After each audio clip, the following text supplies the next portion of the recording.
Hello, this is Nick with Nick's Computer Fix, and here's a video on the WavLink Router AC1200 unboxing and setup. By the way, click on that subscribe button and that like button. It would be appreciated so that you can see more videos like this one.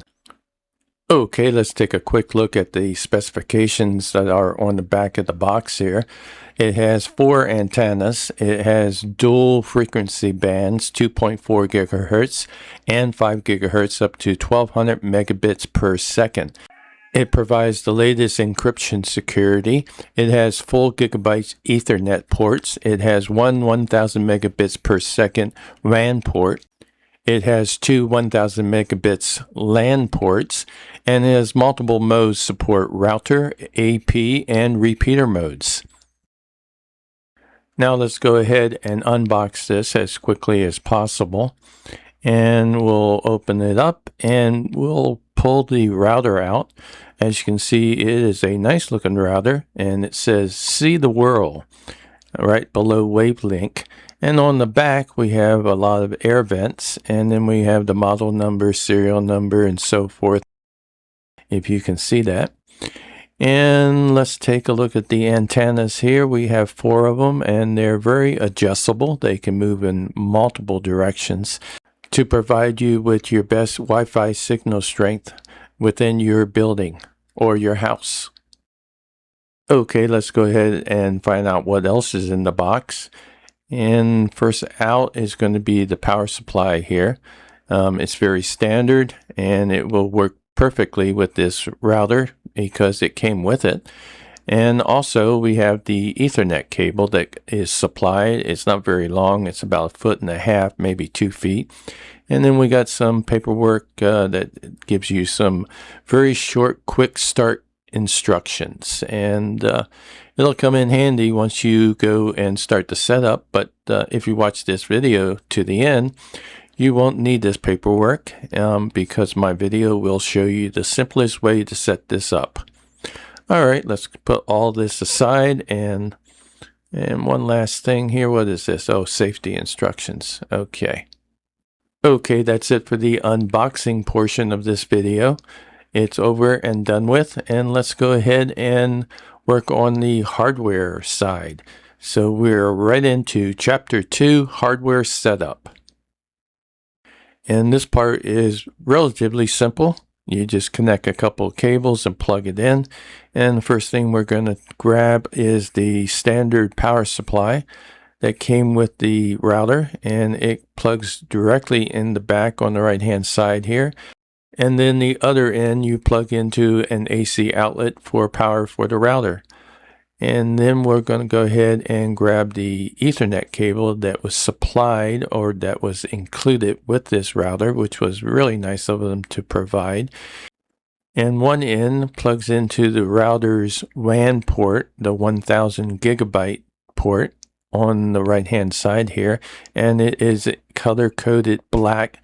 And we'll plug that in, and then the other end of the Ethernet cable, which we'll do shortly, will plug into your service provider's modem, or the modem that you have for your internet. Okay, let's go ahead and do exactly what I said we would do, and we'll plug the power supply in to our AC outlet, and then the Ethernet cable I plugged into the internet modem, and immediately we have a single light on the front of the WavLink router, and it blinks and continues to blink until it has a connection with the modem and you have internet service. And that brings us into Chapter 3, the router setup. And we are on a laptop here, and basically we want to go down to the taskbar and click on the Wi-Fi icon, and then go up here and click and see if we can locate the WavLink router. And if we scroll down, we'll see WavLink 66 Charlie 8, and it says it's open. And we want to go ahead and click on the connect button, and that should take us into our default internet browser. And mine happens to be Firefox, and once it's open, it will take me right to the WavLink interface where I can go into the setup of the router and begin the setup installation here by clicking on Begin Configuration. And then I can go ahead and choose my country and my time zone. And then once I do that, I'll just go ahead and click on Next. Then I'm presented with the next configuration items. The first one, the router mode. I can select router mode, I can select AP mode or repeater mode. And in this case, I'm selecting the router mode. And then the SSID, I can change it here if I choose to, but I'm not. And then the encryption method, I'm going to choose WPA2-PSK, and it's recommended. And then I'm able to put in a password here. And I'm going to go ahead and do that. And once it's done, I can go ahead and set the administrator password to something different. And in this case, I'm going to leave it the same as the wireless password. And I'll click on Save to save my configuration. And the next screen shows it's being saved to the WavLink router. And we get a little spinning circle, and then we get a progress bar on the bottom. Now this can take about 30-40 seconds, something of that nature. And once it's completed, I get a final request, a button on the bottom that says refresh, and I'm going to go ahead and click on that. And then I get a, we're having trouble finding that site because I am no longer connected to the configuration interface, and I should be able to go down to my taskbar and attempt to connect via Wi-Fi to the router by locating the SSID name for the WavLink. And I see two names for the WavLink. One has an N in it and the other one doesn't. The one with the N is the 5 gigahertz, and the one without an N in the name is the 2.4 gigahertz. So I'm going to go ahead and click on the 2.4 gigahertz and type in the password for the Wi-Fi that I set up in the configuration when we went through the setup.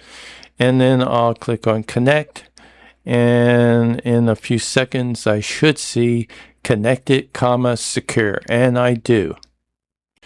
And now I'm connected to the internet via the WavLink, and it just went solid, which indicates that we now have internet service and we should be able to connect to the internet.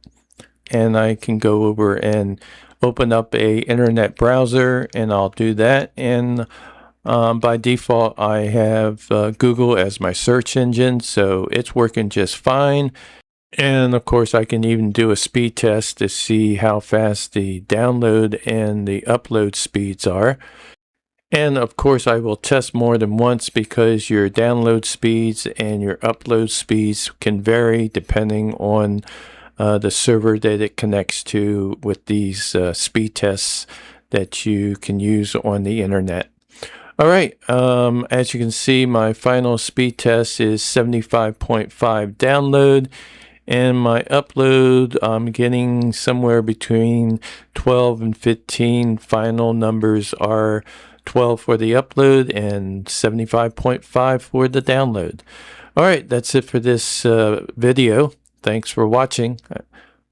Be sure to click on that subscribe button to see more interesting videos like this one.